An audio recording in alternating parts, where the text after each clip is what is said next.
Cinema பாட்டும் memory ஆகுது. இது சப்ஜெக்ட் மட்டும் ஏன் மெமரி ஆக மாட்டேங்குது? நான் இன்னைக்கு பெரிய ப்ரொஃபசர் தான். என்னுடைய கார் ஏதோ அங்க நிக்குது. என்னுடைய ஓன் கார், என்னுடைய ஓன் ஹவுஸ், என்னுடைய ஓன் எல்லாமே எனக்கு இன்னைக்கு ஓன்ல இருக்கு. எல்லாமே நான் படிச்ச படிப்பால வந்தது.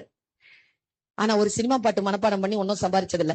நான் எந்த பாட்டை மனப்பாடம் பண்றேனோ அந்த படம் எடுத்தவன் தான் அதை சம்பாதிப்பான். அவன் சம்பாதிக்கணுமா நான் சம்பாதிக்கணும்னு நான் தான் முடிவு பண்றேன்.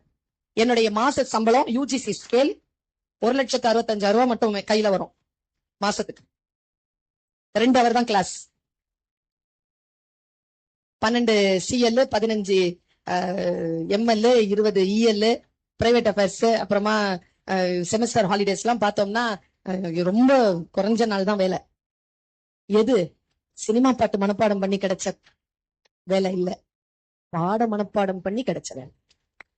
இப்ப நான் அனுமதிக்கிறேன், நீ இப்போ சில விஷயங்களுக்கு நோ சொல்லு. புரியுதா? நான் என் வாழ்க்கையில் இப்படித்தான் இருக்க வேண்டும் என்று நான் முடிவு செய்கின்ற பொழுது என் மனதை நான் நிறுத்துகிறேன். ஆர்வம் எங்கே போகிறதோ அந்த ஆர்வத்தை கட்டுப்படுத்து குழந்தைய.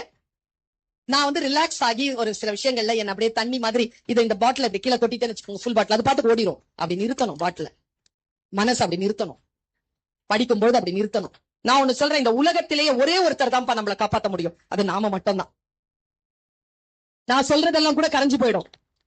உன்னை நீதான்